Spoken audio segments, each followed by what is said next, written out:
നമസ്കാരം.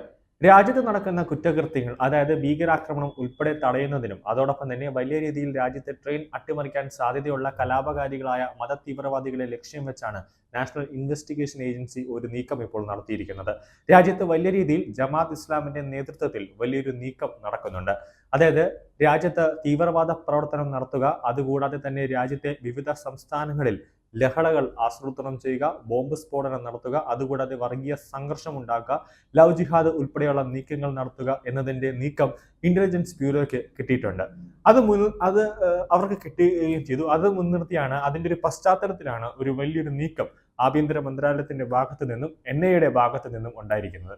അതിനുള്ള കർശന നിർദ്ദേശമാണ് അമിത്ഷാ ഇപ്പോൾ നൽകിയിരിക്കുന്നത്. അതായത് NIA തലവനായ സദാനന്ദ് വസന്റെയുമായി കൂടിക്കാഴ്ച നടത്തിയതിനു ശേഷമാണ് അമിത്ഷാ ഒരു നിർണായകമായ ഒരു തീരുമാനം ഇപ്പോൾ പുറപ്പെടുവിച്ചിരിക്കുന്നത്. അതായത് നിലവിലത്തെ തീരുമാനത്തിൽ അമിത്ഷായുടെ നീക്കം എന്താണെന്നാൽ ഒരു കൃത്യമായ ഒരു ഡേറ്റാബേസ് ആരംഭിക്കുക എന്നതാണ് നിലവിൽ NIAക്ക് നൽകിയിരിക്കുന്ന ഒരു ശുപാർശ എന്ന് പറയുന്നത്.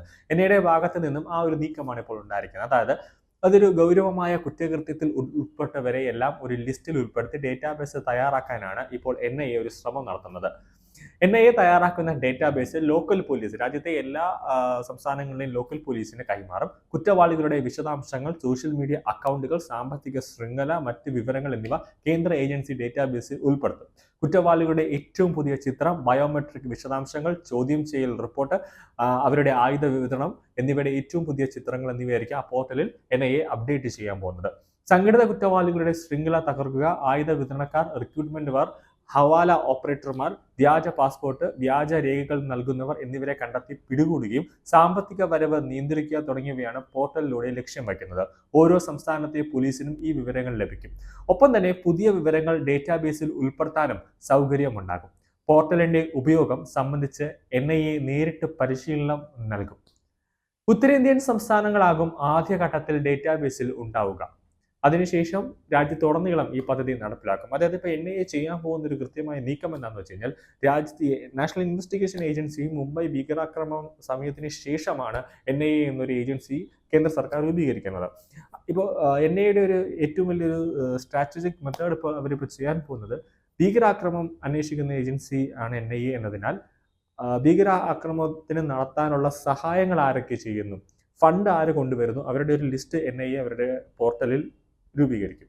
അതിനുശേഷം ഭീകരാക്രമണം നടത്തുന്നതിന് വേണ്ടിയുള്ള ആയുധങ്ങൾ ആരാണ് കൊണ്ടുവരുന്നത്, അവരുടെ പേരുകൾ, ഫോട്ടോ സഹിതം അവരുടെ ഡീറ്റെയിലുകളായിരിക്കും ആ ഡേറ്റാബേസിൽ ഉണ്ടാകാൻ പോകുന്നത്. അതിനുശേഷം ഇവർക്ക് വേണ്ട വാഹന സൗകര്യങ്ങൾ ആര് കൊടുക്കുന്നു, ഇവർക്ക് വേണ്ട താമസ സൗകര്യങ്ങൾ ആര് കൊടുക്കുന്നു, പോലീസ് കേസ് അന്വേഷിച്ചാൽ ഈ പ്രതികളെ ഒരു സ്ഥലത്ത് നിന്ന് മറ്റേ സ്ഥലത്തേക്ക് മാറ്റുന്നതിന് വേണ്ടി അവർക്ക് താമസിക്കാനുള്ള ഒളിസംഖ്യതകൾ ആരൊക്കെയാണ് ഒരുക്കി കൊടുക്കുന്നത്, എല്ലാ ലിസ്റ്റുകളും ഇത് വരുന്നുണ്ട്. കൂടാതെ കേരളത്തിൽ തന്നെ നമുക്കറിയാം സ്ലീപ്പർ സെല്ലുകൾ വ്യാപകമാണ് കേരളത്തിൽ. അപ്പോൾ ആ സ്ലീപ്പർ സെല്ലുകളിൽ നിൽക്കുന്ന ഏജന്റുമാർ, IS-നെ ബന്ധപ്പെടുത്തുന്ന ഏജന്റുമാർ ആരൊക്കെയാണ് എന്നതിൻ്റെ വിശദമായ ഒരു നീക്കം, വിശദമായ ഒരു ഡീറ്റെയിൽ ആണ് NIA ആരൊക്കെ വ്യക്തികളുണ്ട് എന്നതാണ് NIA അവരുടെ ഡേറ്റാബേസിൽ ഉൾപ്പെടുത്താൻ പോകുന്നത്. അത് ഉൾപ്പെടുത്തുന്ന വഴി അത് കേരള പോലീസിനും മറ്റ് സംസ്ഥാനങ്ങളിലെ എല്ലാ സംസ്ഥാനങ്ങളിലെ പോലീസിനും കൊടുക്കുന്നത് വഴി ഒരു പ്രതിയെ പിടിച്ചു കഴിഞ്ഞാൽ ഈ പ്രതി തീവ്രവാദിയാണോ അല്ലെങ്കിൽ ഭീകരാക്രമണമായി എന്തെങ്കിലും ബന്ധമുണ്ടോ എന്ന ആ പ്രതിയുടെ പേര് ഉൾപ്പെടെ അടിച്ചു നോക്കിക്കഴിഞ്ഞാൽ തന്നെ മുഴുവൻ ഡീറ്റെയിലും കിട്ടും. ആ പ്രതി ഇതിലേതെങ്കിലും തീവ്രവാദിയാണോ, ആ പ്രതിയുടെ ബാക്ക്ഗ്രൗണ്ട് എന്താണെന്ന് അറിയാൻ പറ്റും എന്ന് തന്നെയാണ് ഈ ഒരു ഡേറ്റാബേസ് കൊണ്ട് ഉദ്ദേശിക്കുന്നത്.